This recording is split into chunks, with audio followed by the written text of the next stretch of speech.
बिहार में जाति आधारित गणना हुआ, उसके आधार पे जो बहुजन समाज के आरक्षण था 49%, उसको बढ़ा करके 65% कर दिया गया था। नीतीश कुमार और तेजस्वी यादव की महागठबंधन सरकार थी उस वक्त, लेकिन इसको पटना हाई कोर्ट ने असंवैधानिक ठहरा दिया है और संविधान के अनुच्छेद 15(1) और 16(1) के खिलाफ बताया जा रहा है। हम बात करेंगे, हमारे साथ पटना हाई कोर्ट के एडवोकेट अरुण कुशवाहा सर हैं। देखिए, हम बार बार कहते हैं कि दुनिया में कोई ऐसा केस नहीं है जी जिसको अलाउ करने के लिए ग्राउंड ना हो और डिसमिस करने के लिए ग्राउंड नहीं हो। जी जी जी जी तो ये टोटली डिपेंड करता है कि जज क्या चाहता है। जी तो भारत के संविधान के आर्टिकल 16(4) में लिखा हुआ है साफ साफ। जी वो 16(1) का और 2 का तो हवाला दे रहे हैं, जी माने उनके पक्ष में है उसका हवाला दे रहे हैं। जी आज जो हम लोग के पक्ष में है, SC ST OBC माइनॉरिटी के पक्ष में है, जी उसको तो वो हवाला नहीं दे रहे हैं, क्योंकि उनको इसको ख़त्म करना था रिजर्वेशन को। जी। तो रिजर्वेशन के खिलाफ जो बतवा है उसको बोल दिया। आज जो पक्ष में है, हम 16(4) पढ़ के सुना रहे हैं, उसमें देखिए क्या लिखता है। जी nothing in this article shall prevent the state हाँ फ्रॉम मेकिंग हाँ any provision for the reservation of appointments or the posts in favor of any backward classes of citizen Yes. which in the opinion of the state हाँ. is not adequately represented in the services under the state। Yes इसका हिंदी में meaning ये हुआ 16 सब clause 4 का article का कि बिहार सरकार ही नहीं, कोई सरकार को कोई नहीं रोकेगा, कोई रोक ही नहीं सकता है। अगर सरकार के नज़र में किसी भी बैकवर्ड क्लास का प्रतिनिधित्व सरकार के नौकरियों में कम है, या जो सोशली जो वीकर है हाँ। और जो शैक्षणिक रूप से वीकर है, हाँ। कमज़ोर है, हाँ। उसको आरक्षण देने से कोई शक्ति नहीं रोकेगा। ये आर्टिकल 16(4) कहता है। ये संविधान में कानून बना संविधान हुआ का है। 16(4) फंडामेंटल राइट के तहत है। जी अब इस 16(4) का ऑनरेबल जज पटना हाई कोर्ट जिक्र नहीं किए हैं नहीं कि सरकार को पावर है। हाँ अब वो जो जहाँ पर कह रहा है 16(1) कि बराबर अपॉइंटमेंट में बराबरी का हक होना चाहिए, जी, जी। उसको लिख रहे हैं। जी तो जजेज के माइंड में जो होता है, पक्ष में जो बिंदु होता है, वो जो करना चाहते हैं वही होता है। इसीलिए हम बार बार उठा रहे हैं कि जब तक सुप्रीम कोर्ट और हाई कोर्ट में अनुसूचित जाति, जनजाति, अत्यंत पिछड़ा वर्ग, OBC और माइनॉरिटी समाज का जज 90% जनसंख्या के अनुसार नहीं होगा, तब तक इसी तरह से आरक्षण के विरोध में फैसले आते रहेंगे। क्योंकि न्यायाधीश आरक्षण नहीं देना चाहता है तो नहीं देने के पक्ष में जो बिंदु है उसको सिर्फ लिखवाता है, और देने के लिए जो भारत के संविधान में है उसको नहीं लिखवाया। अब अभी देखिए, इसी केस में सुप्रीम कोर्ट ने जो सवर्णों को आरक्षण दिया, उच्च जाति के गरीबों को कह करके जो 10% EWS जिसको बोलते हैं, इकोनॉमिकली वीकर सेक्शन को जो आरक्षण दिया, तो वो भी तो 50% का बैरियर तोड़ रहा है। तो उनके पक्ष में है सवर्णों के। देखिए, सवर्णों का कोई सर्वेक्षण भी नहीं हुआ, न उसका आबादी का गणना हुआ, न कोई समीक्षा हुआ।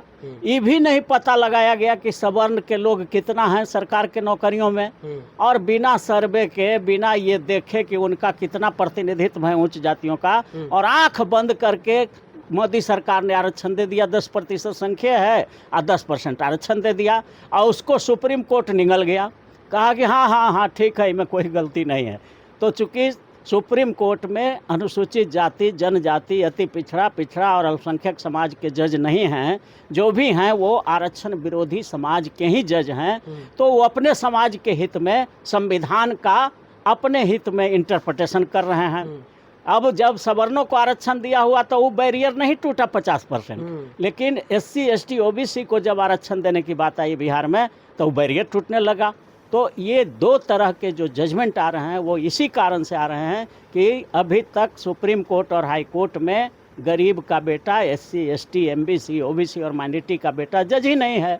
जिस दिन 90% जज हो जाएगा SC ST OBC माइनॉरिटी का, उस दिन अपने आप आरक्षण के पक्ष में फैसले आने लगे। अच्छा सर, ये जो रद्द हुआ आरक्षण, तो तेजस्वी यादव ने कहा कि नीतीश कुमार जो पक्ष, जो उनके एडवोकेट होंगे, क्योंकि तो दोनों साथ में सरकार में थे तो आरक्षण बढ़ाया गया था जाति आधारित गणना के आधार पे, तो उनके पक्ष के जो एडवोकेट होंगे वो शायद नहीं रखे होंगे मजबूती से। देखिए बिल्कुल आपको बता दें कि दही का रखवाला हाँ। बिल्ली को बनाया गया है।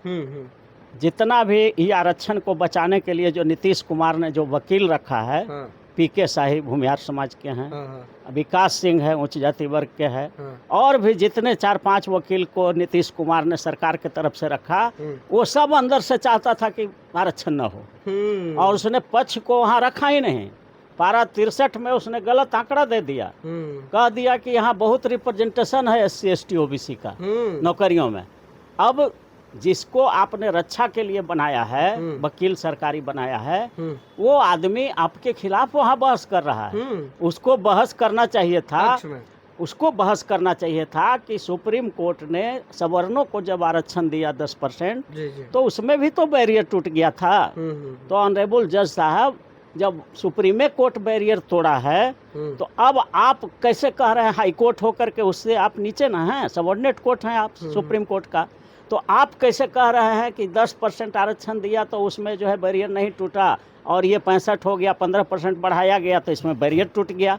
तो ये दो तरह की बात नहीं चल सकती है। यहाँ पर न्यायाधीश महोदय कटघरा में हैं और पूरे देश के लोग देख रहा है। अनुसूचित जाति, जनजाति, अति पिछड़ा और अल्पसंख्यक समाज की जिसकी आबादी भारत में 90% है, वो सब जान रहा है कि यहाँ पर इंटेलेक्चुअल डिसऑनेस्टी बिहार सरकार ने किया है। इंटेलेक्चुअल डिसऑनेस्टी का मतलब होता है विद्वतापूर्ण बेईमानी करना। अच्छा। तो इनके जो वकील थे राज्य सरकार के, उन लोगों ने इंटेलेक्चुअल डिसऑनेस्टी किया है, विद्वतापूर्ण बेईमानी किया है। मतलब साथ रह के भी विश्वघात पक्ष रहे हैं सरकार के बहस करने के लिए, और उसमें साथ दे दिए उधर। तो अब ये जो मामला सुप्रीम कोर्ट जाएगा, आपने ये दिखाया कि आर्टिकल 16(4) के तहत ये तो कोई रोक नहीं रोक सकता है। तो इस आधार पे सुप्रीम कोर्ट में अगर ये मामला चला गया, तेजस्वी यादव ने बोला कि नीतीश कुमार नहीं जाएंगे तो हम जाएंगे सुप्रीम कोर्ट, तब क्या होगा सर? बिल्कुल बिल्कुल, ये मामला सुप्रीम कोर्ट में जाएगा। नए सिरे से भी PIL फाइल हो सकता है। इस ऑर्डर को भी चैलेंज किया जा सकता है। इसमें जितना पक्षकार हैं उसमें से कोई भी जाए, 10 गो केस था ना, एक ही साथ सबका सुनवाई हुआ था, उसमें कोई भी आदमी चाहेगा तो वहाँ जाकर के अपील SLP सुप्रीम कोर्ट में स्पेशल लीव पिटीशन फाइल करेगा, वो अलाउ होगा।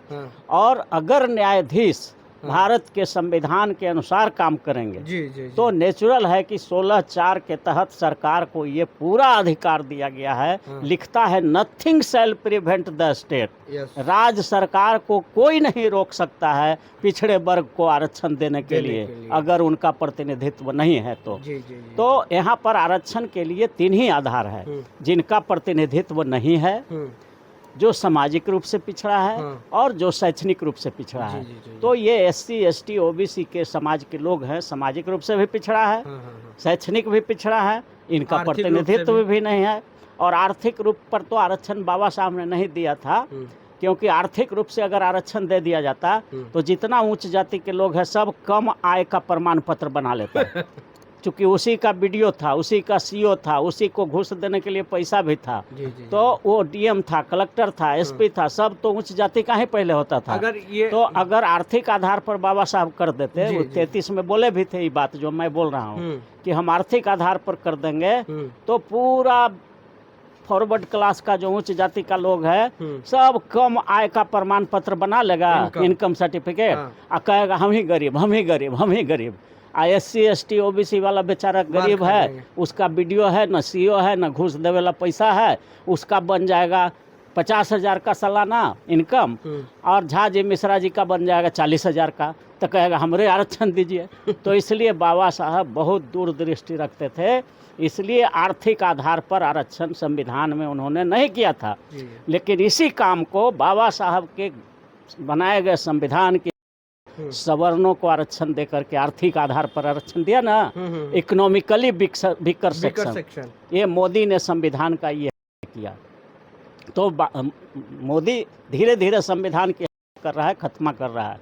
ये सवर्ण का आरक्षण संविधान की नहीं है, क्योंकि बाबा साहब ने आर्थिक आधार पर आरक्षण का कहीं जिक्र नहीं किया था। क्यों नहीं किया था अभी हमने बताया कि वो आय प्रमाण पत्र बना लेगा। तो अगर ये मामला सुप्रीम कोर्ट में गया तो निरस्त हो सकती है एकदम बिल्कुल, अगर संविधान के दायरे में काम हुआ, संविधान के दायरे में अगर काम हुआ और अगर संवैधानिक तौर तरीके से इसका छानबीन हुआ, एनालिसिस होगा तो 1 मिनट भी नहीं होगा। ये बहुत से राज्यों में, आपको बतला दें कि तमिलनाडु में 69% है रिजर्वेशन है, आप सिक्किम में 85% है, उसी तरह से राजस्थान में 64% है, यूपी में 60% है, और इस सब रिजर्वेशन मिल रहा है।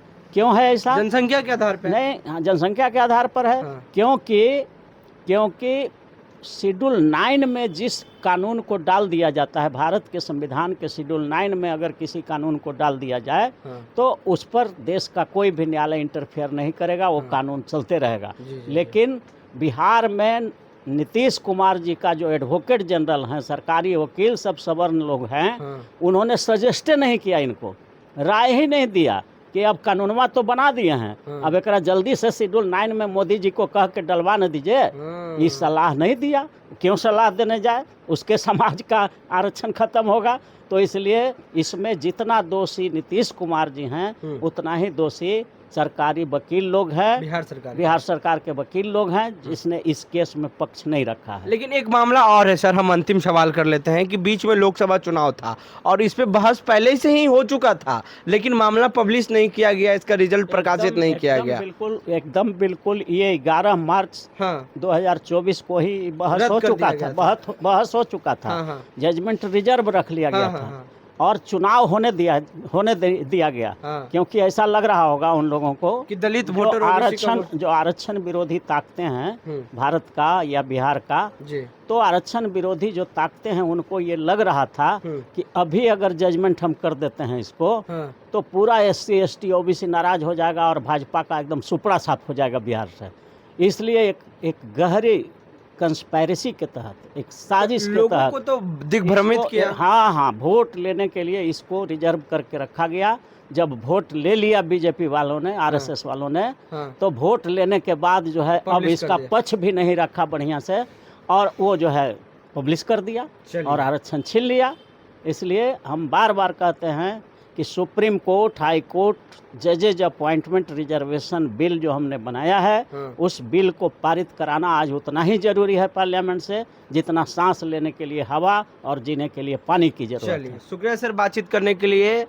तो हाईकोर्ट के एडवोकेट अरुण कुशवाहा सर ने साफ बता दिया है कि ये जो मामला है, बिहार सरकार के द्वारा जाति आधारित गणना के आधार पर आरक्षण बढ़ाया गया था, 49 से 65% की गई थी, लेकिन जो एडवोकेट थे नीतीश कुमार के, PK शाही, वो स्वर्ण समाज से आते हैं और वो बिहार सरकार के पक्ष अच्छा से नहीं रखे और आर्टिकल कितना 16(4) को अगर वो रखते, इसके हवाले देते हाईकोर्ट को, स्वर्ण आरक्षण का भी हवाला अगर शायद देते तो मजबूती से नीतीश कुमार बिहार सरकार के द्वारा जो पक्ष रखा गया था वो मजबूत होता। लेकिन ये मामला अगर सुप्रीम कोर्ट में जाता है तो ये निरस्त हो जाएगा, क्योंकि अगर संवैधानिक तौर पे कार्रवाई हुई तो।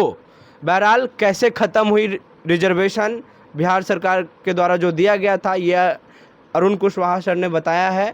हमारी बातचीत में आपकी क्या राय है और आरक्षण खत्म होने पर आप क्या सोचते हैं, नीचे कमेंट बॉक्स में प्रतिक्रिया दें। फेसबुक पे देख रहे हैं वीडियो को शेयर कर लें, यूट्यूब पे देख रहे हैं हमारे चैनल को सब्सक्राइब कर लें। बहुत बहुत धन्यवाद।